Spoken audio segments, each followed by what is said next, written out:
नमस्कार प्रणाम, जय भीम, जय समाजवाद। Tejasvi Surya ji, Tejasvi you want to say something? माननीय मंत्री जी।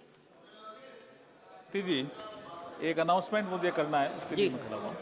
माननीय मंत्री और संसद सदस्यों के लिए रात्रि भोज की व्यवस्था एमपी डाइनिंग फर्स्ट फ्लोर पे संसद भवन में की गई है। माननीय सदस्य गण कृपया सुविधा के अनुसार आज 8:30 बजे के बाद सुरुचि भोज का आनंद लें। धन्यवाद। Thank you. तेजस्वी सूर्या जी कहाँ बैठे हैं? किधर बैठे हैं? बैठे जी। अरे तेजस्वी सूर्या जी बोलिए ना।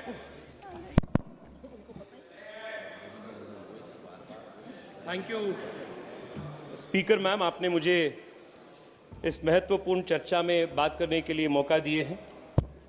मैं सबसे पहले पहलगाम अटैक में जितने भी लोग के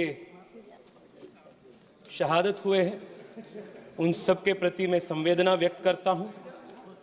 उनमें 3 लोग कर्नाटका से थे और मेरे संसदीय क्षेत्र से 2 लोग थे। उन सभी परिवार के प्रति मैं मेरा संवेदना व्यक्त करता हूं। Madam speaker, operation Sindoor led by the Indian Army showed the world that no terrorist is safe anywhere in Pakistan. वो जहां भी हो भारत उनको ढूंढेंगे एंड भारत उनको न्यूट्रलाइज करेंगे। This was the resolve that Bharat सरकार under the leadership of Narendra Modi displayed during operation Sindoor. Madam, operation Sindoor के जो मिलिट्री एक्शन था वो इससे पहले के सभी मिलिट्री एक्शन से बहुत फर्क है इसमें और सबसे पहले। This action was a new generation warfare, unlike all earlier warfares which were more conventional.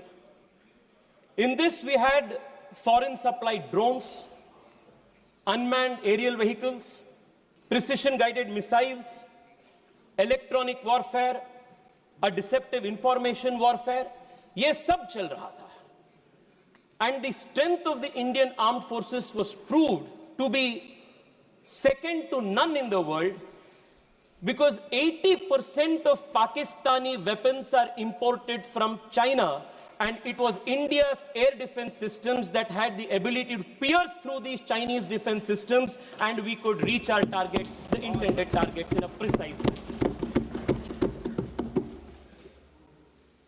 The world today has accepted that India's military action through Operation Sindoor is a comprehensive and total military success. It was precise, it was non-escalatory, but at the same time it had devastating effects on the enemy. All of these years, no cost was paid by Pakistan for their misadventures.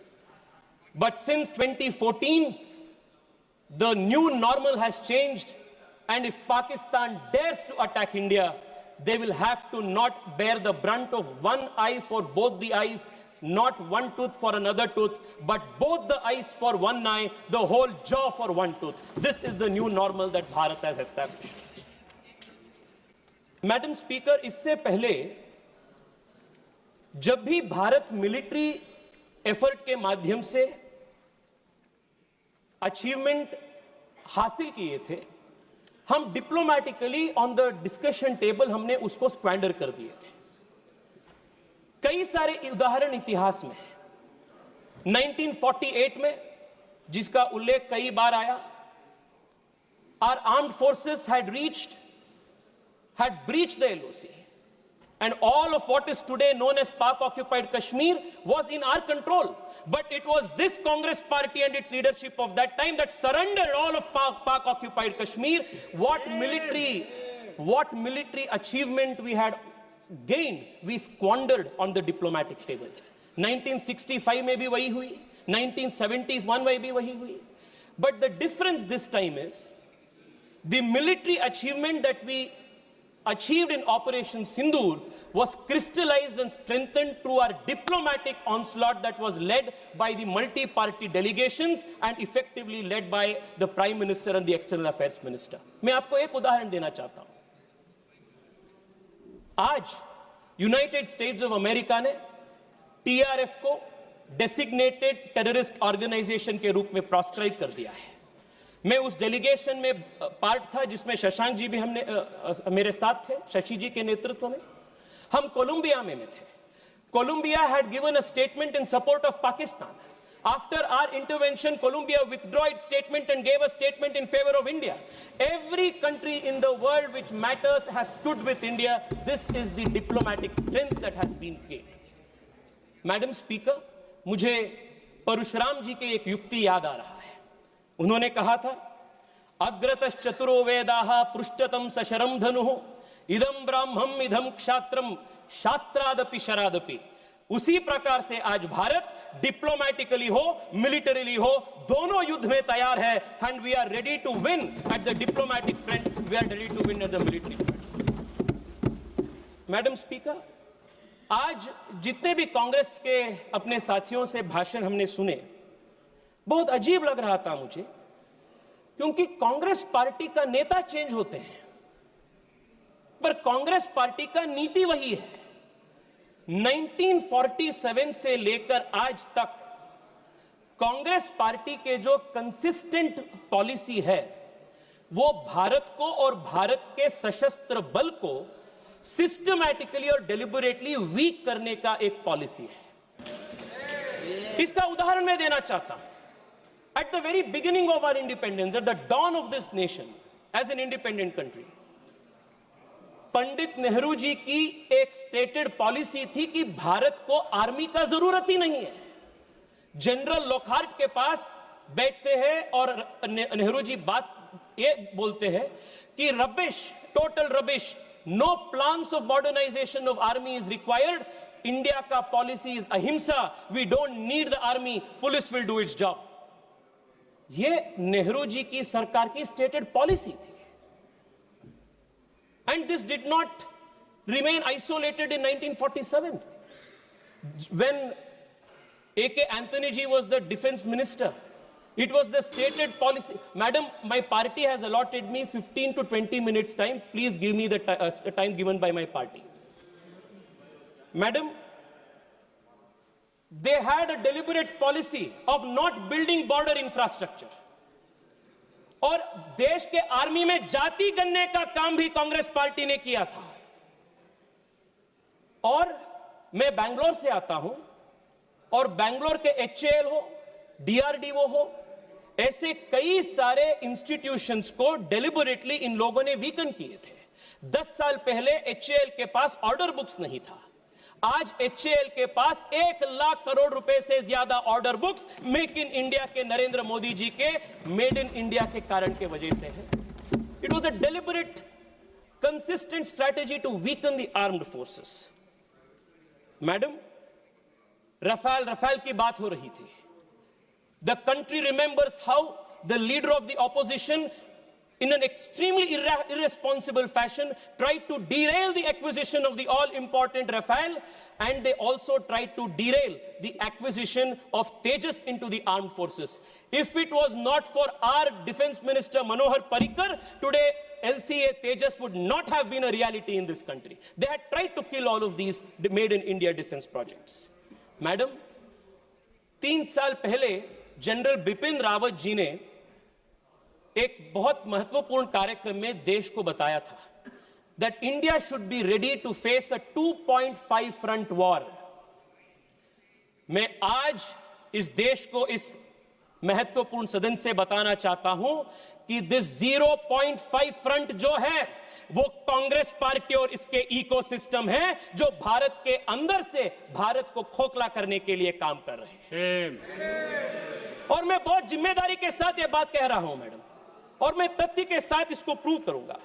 Madam, आज Congress party ने terrorism के बार इतना बड़े बड़े बात कह रहे, बड़े बड़े बात. But what has been the consistent policy of Congress party towards terrorism? Madam, एक ही उदाहरण देना चाहता हूं. 2004 में जब इनकी सरकार सत्ता में आई, what was the first step that they do? It was to repeal the POTA Act. 2001 parliament attack के बाद भारतीय जनता पार्टी के नेतृत्व वाली एनडीए सरकार अटल बिहारी वाजपेयी के नेतृत्व में देश को सुदृढ़ बनाने के लिए, टेररिज्म को खत्म करने के लिए, for the first time in this country we introduce a legislative framework. Madam, आप भी कांग्रेस पार्टी से आते हैं. I want to remind you, madam, when Rajiv Gandhi, हाँ मैडम, व्हेन राजीव गांधी का ट्रायल चल रहा था, राजीव गांधी जी का ट्रायल चल रहा था, मैडम, जब राजीव गांधी जी की डेथ की, टेररिस्ट से हुई डेथ की ट्रायल चल रहा था, trial court said we do not have exclusive terror legislations to prosecute. This was the state of affairs of this country. 2001 के बाद हमने पोटा कानून लागू की, पर आप सरकार में आते ही पहली चीज आपने पोटा को दुरुस्त किया. यू रिमूव्ड पोटा. और क्यों किया आपने? आपके वोट बैंक के कारण आपने पोटा को बंद किया, और उसके बाद 10 साल देश हर दिन टेररिस्ट अटैक रूटीन बन गया था देश में. मैडम, मैं आपको एक लिस्ट बताना चाहता हूं. अब देखिए, पोटा को खत्म करने के वजह से इस देश पे किस प्रकार की नुकसान है. जुलाई 5, 2005 अयोध्या में राम जन्मभूमि में टेररिस्ट अटैक हुई. आपने क्या की? निंदा की. 2005 जुलाई 28 जौनपुर श्रमजीवी एक्सप्रेस पे बॉम्बिंग हुई. 15 लोग से अधिक लोगों का मृत्यु हुई. आपने क्या की? निंदा की. अक्टूबर 29 दिल्ली, दिसंबर 2005 बेंगलुरु IISc, फरवरी 2006 गुजरात अहमदाबाद स्टेशन में बॉम्बिंग. 2006 मार्च वाराणसी कंटोनमेंट स्टेशन. जुलाई 11 2006 मुंबई महाराष्ट्र ट्रेन बॉम्बिंग, 300 से अधिक लोग की मृत्यु हुई. मालेगांव महाराष्ट्र 2006, पानीपत हरियाणा 2007, हैदराबाद मक्का मस्जिद बॉम्बिंग 2007, अगस्त 2007 हैदराबाद में फिर से लुम्बिनी गार्डन के गोकुल चाट पे बॉम्बिंग, लखनऊ में बॉम्बिंग, 2008 पे रामपुर पे उत्तर प्रदेश पे बॉम्बिंग, सितंबर में दिल्ली में करोल बाग पे बॉम्बिंग, 2008 दिल्ली में सितंबर 27 में बॉम्बिंग. इसे लिस्ट जाते रहते हैं. In just 10 years of the UPA government between 2004 and 2014, more than 8,000 civilians were killed because of terrorist attacks in this country. 8,000 terrorist civilians were killed. आपने NIA को वीक किया. आपने जो कानून था वो कानून को ध्वस्त किया. और सुनिए, मैं बताता हूं आपको हमने कैसे NIA को मजबूत किया. Madam, it was this deliberate ploy of weakening this country from within, by deliberately weakening the institutions of this country, that led to 8,000 innocent civilians killed because of terrorist attacks. And this was also the position in Kashmir. Every Friday there was toll painters. Every Friday there was a plan for the next calendar of terrorist attacks. It was only after Amit Shah ji introduced the Constitution Amendment Bill to remove Article 370 that has seen a great decline of terrorist attacks in Jammu Kashmir. It happened in our government, अपने सरकार की नेतृत्व. Madam, 2004 में when Congress repealed POTA, what were governments of the world doing? 2001 में 9/11 की attacks हुई थी. 9/11 के अटैक के बाद विश्व में हर देश अपनी लेजिस्लेटिव फ्रेमवर्क को टेररिज्म के खिलाफ उनके फाइट को और ताकत दे रहे थे. But here we had a government in India, unfortunately, that deliberately as state policy chose to weaken the fight against terrorism. 2004 में there is only one political party in the whole world which chose deliberately and very thoughtfully to repeal an anti-terror legislation, and the disfamy of that happens to the Congress party. This, the history of the country will remember it. Madam, आज surrender के बारे में बात हो रही है। मैं देख रहा था 1-2 दिन पहले कांग्रेस के पूर्व गृह मंत्री एक इंटरव्यू में बोले 1965 में जब शास्त्री जी की सरकार थी तब सोवियत यूनियन के इंटरवेंशन के साथ हमने सीज फायर किए थे। सो उन्होंने बोले कि हमने एक्सेप्ट कर रहे हैं, we are accepting that the Soviet Union had actually created the ceasefire, why are you not doing it? Madam, I want to remind the Congress party that the Bharatiya Janata Party and the leadership under Narendra Modi is not habituated like you to perform actions for the country on the behest of foreign forces. Or 2008 mein, there is a very interesting speech of Arun Shourie ji. Madam, I'll conclude in 3 minutes. There is a very interesting speech of Arun Shourie ji. आजकल अरुण शौरी जी का कई सारे statements in लोगों ने coat कर रहे हैं। अरुण शौरी जी ने बताया था जब उन्होंने राज्यसभा में बात कर रहे थे that the government should stop running to mummy. Mummy he meant was the United States. And I want to remind again today that the Congress party, especially under its present leadership, should stop running to mummy, because mummy तक जाना, mummy पे निर्भर होना इस party के नेताओं का, इस पार्टी के पूरे परंपरा बन गया है। This is a country that will stand on its own feet and respond in its own right. Madam, मैं आपको यह भी बताना चाहता हूं कि आज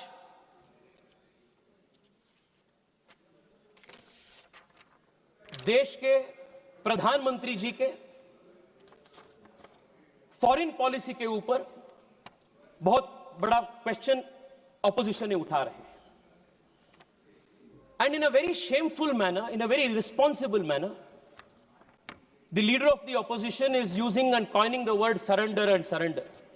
Madam, मैं आपको बताना चाहता हूं, Narendra Modi ji is the defender of India and you are the surrendering forces of the country. Madam, आप 30 सेकेंड दीजिए, मैं कंक्लूड कर रहा हूं। उरी अटैक जब हुई थी या बालाकोट अटैक जब हुई, हमने पाकिस्तान के अंदर घुसकर हमने मारे। Narendra Modi showed he is the defender of India. आपने जब सोवियत यूनियन के दबाव में 1965 में आपने सीज फायर घोषित किए थे, you had surrendered, that is surrender and this is defender. ये फर्क है। पीएम मोदी ने राफेल खरीद, हमने मैडम 30 सेकंड में, मैडम 30 सेकंड दीजिए प्लीज। हमने तेजस को इंडक्ट किया, दिस इज डिफेंडर। आपने फॉरेन पावर्स के सामने भारत को आपने सरेंडर किया, this is your history. Madam, PM defended India's interest by providing indigenous strength to India's Make in India defense sector.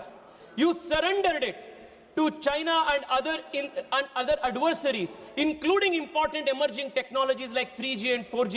This is the surrender of the Congress party. Madam, all right. I'm going to call the next speaker now. Madam, in the end, I want to say this. We hope. Please. Madam, मैं conclude कर रहा हूं। Madam, the Congress party's thinking has not changed.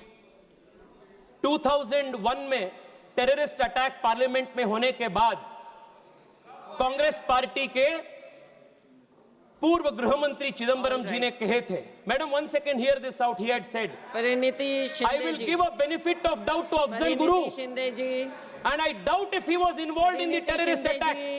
And they बोलिए।